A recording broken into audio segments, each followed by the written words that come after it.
Magandang araw po sa inyong lahat mga kababayan at welcome back dito po sa PNR. At ito nga mga karibyo natin na puno na, nako, talamak na korupsyon, sundalo sumabog sa galit. Ayan mga kababayan, patungkol po riyan ang ating alamin at bibigyan ng reaksyon ngayong araw na ito. Pero bago pong lahat mga kababayan, sa mga hindi pa po nakapag-subscribe sa ating munting channel ay pa-subscribe naman po. At palike na rin po ng video ito. Maraming salamat po mga kababayan. At eto na nga, simulan na po natin to.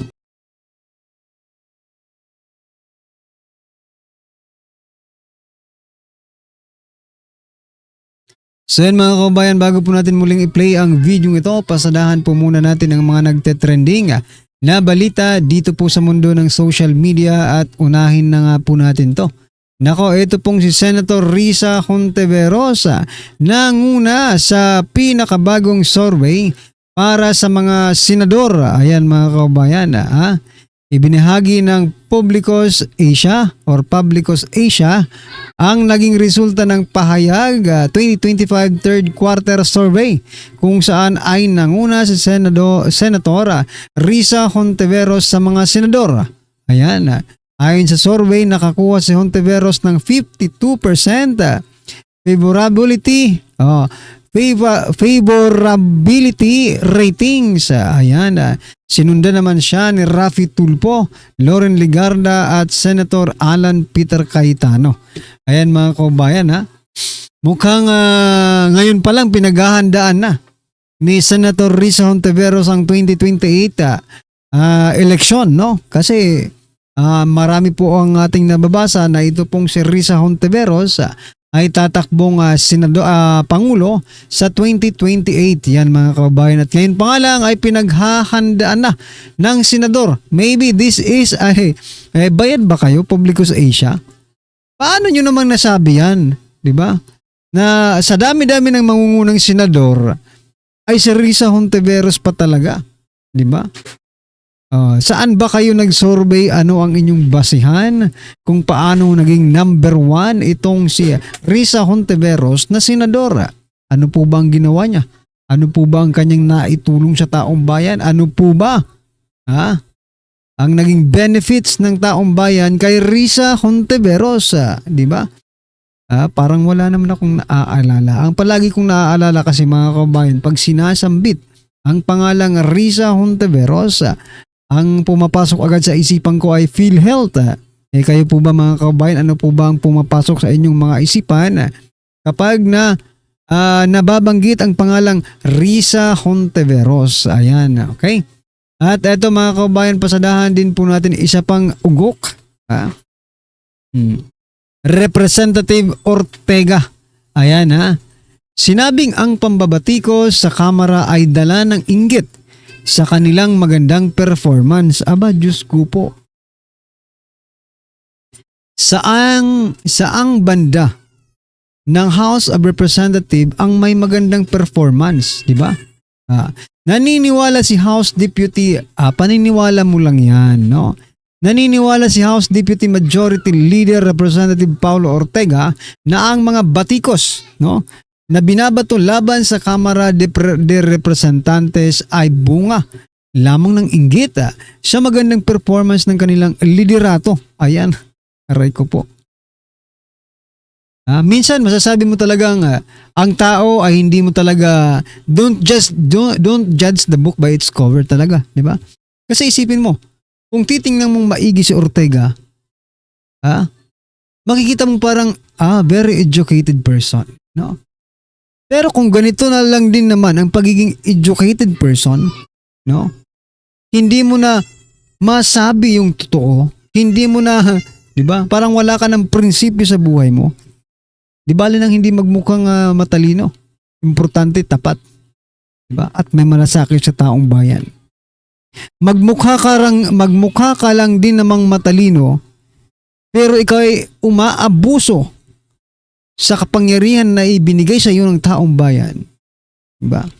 Ginagamit mo ito para ikaw ay yumaman, magnakaw, mangurakot sa ating bansa. Di bali na pong magmukhang di edukado ang isang kongresista. Diba? As long as he or she is with the people, no? Yung inuuna niya ay yung taong bayan, di ba? Anyway, ano pong inyong masasabi dyan kay Ortega? Mukhang nasa ibang planeta na naman po. Ito ang tunay. Ha? Ito ang tunay, matapang at may malasakit sa taong bayan. Di bali na magmukha po siyang buwang, di ba, sa mata ng ibang politiko. No, sabi po dito ni Congressman Kiko Barsaga, only a crazy person, umaamin na po siya. Only a crazy person could do such a thing. But sometimes it takes crazy people to change the corrupt system. Correct? Diba? Ito nang sinasabi ko.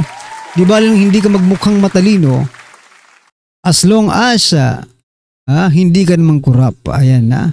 Diretsa ang sinagot ni Cavite Representative Kiko Barsaga ang mga kumo-question sa kanyang estilo ng pambabatiko sa kanya at sa kanyang kakayahan bilang mambabatas. Ayan ha. Ayon kay Barsaga, alam niyang delikado ang kanyang ginagawa sa politika dahil marami siyang binabanggang matataas o mataas na opisyal. Ngunit buo pa rin umano ang kanyang loob na ipagpatuloy ito. Palakpakan po natin. Diba? Kung ikaw mga kaubayan, magmumukha ka lang din ng mga Ortega, wag na. Magmukha na lang tayong Kiko Barsaga. May tapang at malasakit sa taong bayan kahit kinukutya po siya ng kanyang mga kasamahan, no, about sa kanyang mentalidad. Pero sabi niya nga dito, sometimes it takes crazy people to change the corrupt system. Ayan, palakpakan po natin. No? At ano po ang inyong opinion dyan? I-comment nyo na lang po. At eto, pasadahan po natin si Boying Rimulya. Kumustahin naman po natin. Sabi naman po dito ni Ombudsman Boying Rimulya that's their propaganda. Sabi niya. They're believing their own propaganda. Ang order of the day natin ay talagang isaayos natin ang bansa. Okay? Itama ang direksyon at gamitin ang posisyon para sa bayan. Politika ang kanilang iniisip. Wala na akong politika pagpasok ko rito. Basta ang tama, ang mali. Ayan. Aray ko po. Ito po ay doon, sagot niya po ito doon sa kay Senator Bato de la Rosa. No?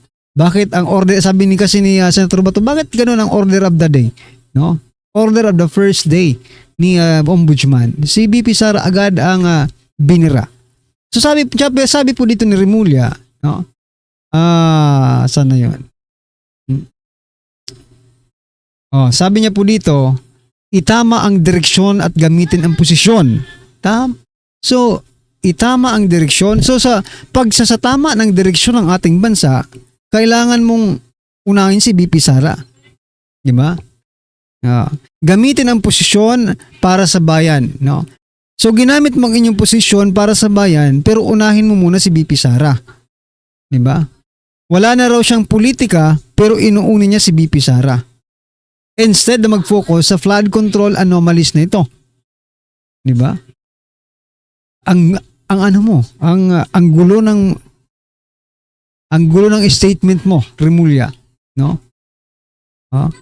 Isa sa tama mo ang direksyon ng bayan, pero paano mo may tatama kung nakafocus ka lang sa Duterte? Di ba? Duterte ba? Ito ang tanong. Duterte po ba ang problema ng bayan? Rimulya? Nagtatanong lang. Duterte po ba ang problema ng bayan? Yan, pakisagot na lang po kasi alam ko naman pong matalino po kayo. Di ba? Kung naniniwala, yun siguro ang paniniwala nila, kaya nga inuuna, 'di ba? Kaya nga inuuna nila si Vice President Sara Duterte kasi siya ang problema nila. Kasi malakas po si BP Sara pagdating po sa eleksyon sa 2028. Yun pala ang problema. Nako po. Anyway, ano po ang inyong masasabi dyan mga kabayan? I-comment nyo na lang. At eto, pasadahan na po natin ang video ito at bigyan po natin ng reaksyon. Eto na po. Hayag ni Mayor Benji Magalong tungkol sa balibalita na may kudita. Paglilinaw ng alkalde, walang kudita but mayroong prostration ng mga active and retired AFP personnel. Ulitin ko, mayroong frustration. At kudita, sabi niya, wala. Ito ang title sa article. Magalong no ko, just frustration. As rumors swirl that he is being eyed to head a civilian military junta, Baguio City Mayor Benjamin Magalong yesterday said there is no brewing coup, although he acknowledged discontent within the armed forces of the Philippines, particularly among retired and junior officers. Active yan yung junior officers. He was quick to dispel fears of any imminent unconstitutional action, attributing the unrest to patriotism of retired and active members of the uniformed services rather than political ambition. I myself have personal experience, Magalong bared during an interview on the Stars Truth on the Line, referring to conversations and encounters that shed light on the frustrations brewing within the retired and active military and police circles. But he emphasized that these sentiments are not politically driven. The frustrations stem from the love of country. Wow, this is good news. Ang ating mga men and women in uniform, hindi sila bulag. Nakikita nila kung ang pangyayari at there is discontent. Frustrated sila. Pag-amin nga ng Chief of Staff, General Browner, yes, there is anger among the men and women in the armed forces. Kailang hanggang doon lang yun. Huwag na kayong mag-ano pa ng kudita kasi ako personally, hindi rin ako pabor sa isang kudita dahil naranasan ko na po ang kudita noong December of 1989 nakasama ako at hindi talaga maganda both para sa sundalo, sa kanyang pamilya, lalo na sa ating bansa. So okay na tayo nito, ang mga sundalo natin, kapulisan, nagmamasid at hindi sila maligaya sa nangyaring talamak na korupsyon sa ating bansa. That's good. So, ang problema nga mga kabayan, kung hanggang dyan lang, hanggang galit lang, di ba? Oo nga. Sa bagay, it is sacrifice kasi yan pag ganyan, di ba? Pag nagkaroon po ng kudita, it is really a sacrifice for them, no? Pero sino po ba ang last resort ng mga tangtaong bayan? Di ba? Kung nakikita na po natin ganito na, binabalahura na ang ating bansa. Sino po ba ang last resort na posibleng tumulong sa taong bayan? Hindi po ba kayo? Pero sana po kung magkakaroon ng di ba? Magkakatotoo yan, di ba? Ng mga ganyang pangyayari. Sana po, no? Pumanig pa rin kayo sa taong bayan. Pag naaapi na po ang taong bayan, pumanig po kayo sa Pilipino kasi yun po ang inyong sinumpaang tungkulin, no? Para sa bayan, 'di ba mga kabayan? While he acknowledged the tensions, Magalong was firm in his belief that the AFP remains a professional institution bound by democratic principles. Agree ako niyan. Meron akong kaibigan sa US 2 weeks ago. Sir, bali-balita may kudita daw. Sabi niya, sinagot ko siya. Personally hindi ako maniniwala na mayroong kudita. Bakit? Kasi ang AFP nakaranas na yan. The AFP has learned its lessons sa dami ng kudita nung Cory administration. It's not good. Kaya I agree with Mayor Magalong na wala talagang mangyaring kudita. The AFP, sabi niya, Mayor Magalong, the AFP will never act outside the law, he said, unless there is a very compelling reason. Okay, this is good. Depende. Sa ngayon, wala pang very compelling reason. I agree. Kailan kung meron na talaga yung kipitan na, sana hindi tayo yung motions na ang AP kundi gumalaw. Sa ngayon kasi okay pa. May ginagawa naman ng gobyerno, nag-iimbestiga kailan kulang pa rin yung mga imbestiga nila. So, hanggang frustration na lang muna, hanggang galit. Lalaan niyo ating mga men and women in uniform, they are humans too. Hindi sila bulag, pipi at bingi. Nakikita nila kung ano ang nangyayari. They are one with us. Kaya lang, hindi talaga pwede yung gagawa sila ng labag sa konstitusyon. Okay, so this is good, ha? Ulitin ko, sabi ni Mayor Magalong, the AFP will never act outside the law unless there is a very compelling reason. Magalong's comments come amid growing speculation on social media and in political circles regarding possible unrest within the military as the nation is beset by various national controversies, especially the flood control scandal. Security experts have noted rising political noise in recent months, but no confirmed threat has been identified. Ano pa? The Department of National Defense and the AFP leadership have also repeatedly affirmed their loyalty to the Constitution and civilian authority. Okay, ito yung isang issue ngayon sa AFP. Yung nabulgar sa budget deliberation, may ilang billion ba yan? Correct me if I'm wrong. 15 billion ata 15 billion. para sa mga infrastructure programs for the Armed Forces of the Philippines. Ang pangalan nata, TICAS, infrastruktura. Budget, hawak ng DPWH para sa kasundaluhan, barat, other infrastructure.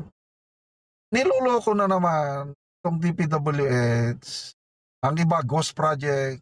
Ang iba, hindi pa natapos. Report ng DPWH, completed na. Ay talaga, magagalit ang AFP niyan. Yan ang isang ano ngayon. Yan ang isang Nagpapatrigger. Triggered. sana ito no, paano ma-resolve. Kasi sa budget deliberation, nandun si Secretary of Defense Gilbert Chodoro. Nagtatanong si Senator Erwin Gatchalian. Ako, naisiwalat.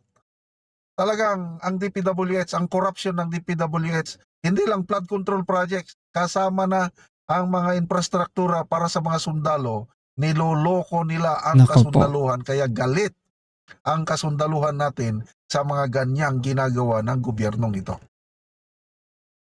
So yan mga kaubayan, ano po ang inyong opinion, reaction patungkol po sa video ito? I-comment nyo na lang po sa baba. Maraming salamat po. Please don't forget to like the video. Maraming salamat po.